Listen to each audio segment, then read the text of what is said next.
আসসালামু আলাইকুম শেখ, আমি আমেরিকা থেকে বলছি। জি বলেন। ওয়ালাইকুম সালাম রাহমাতুল্লাহি ওয়া বারাকাতুহু।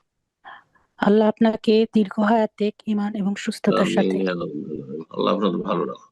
আমিন। বারাকাল্লাহু ফিক। আমার প্রশ্ন হলো যে আমরা যখন এই যে যে প্রোগ্রামটা হচ্ছে এটার তো পরে আমরা আবার রেকর্ডিং পাই, আলহামদুলিল্লাহ। তো এইরকম যে কোরআন সুন্নাহর যে আলেমদের আমরা লেকচার গুলো আবার রেকর্ডিং এ শুনি যখন, তখন কি আমরা মজলিসে বসার যে সওয়াব সেটা কি পাবো? এটা একটু জানাবেন। ইনশাআল্লাহ পাবেন। জি, জি। মজলিসে জাযাকুমুল্লাহু খায়রান, বারাকাল্লাহু ফিক। জি, জি। মজলিসে জিকির মানে উপদেশের মজলিসে বসা, সরাসরি বসা সবচাইতে উত্তম।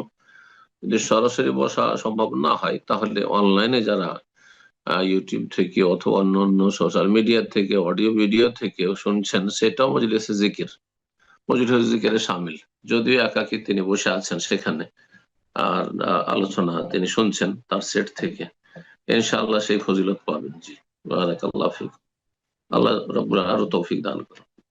আসসালামু আলাইকুম প্রিয় ওয়ালাইকুম সাহেব। আসসালাম ওয়া রাহমাতুল্লাহি ওয়া বারাকাতুহু। জি। আমার আমার প্রশ্ন হচ্ছে, আহ আমার বাবা চাচারা মিলে আমারে প্রথমে এক জায়গায় বিয়ে দিছে। তারপর তার সাথে আমি থাকি নাই আর কি।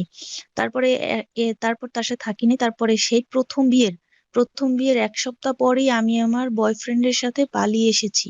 তারপর যেদিন রাতে এসব আমি মাসলার জন্য পালিয়ে কোন এসেছি আলেমের কাছে চলে সেদিন যাবেন। রাতেই আমি ডিভোর্স লেটার এইসব লেখাইছি। মাসলা ডিভোর্স লেটার থামো থামো লেখাইলে থামো, এইসব মাসলার জন্য আলেমের কাছে সামনাসামনি গিয়ে প্রশ্ন করবে, অনলাইনে হবে না। আসসালামু আলাইকুম ওয়া রাহমাতুল্লাহি ওয়া বারাকাতুহু। ওয়ালাইকুম আসসালাম ওয়া রাহমাতুল্লাহি ওয়া বারাকাতুহু।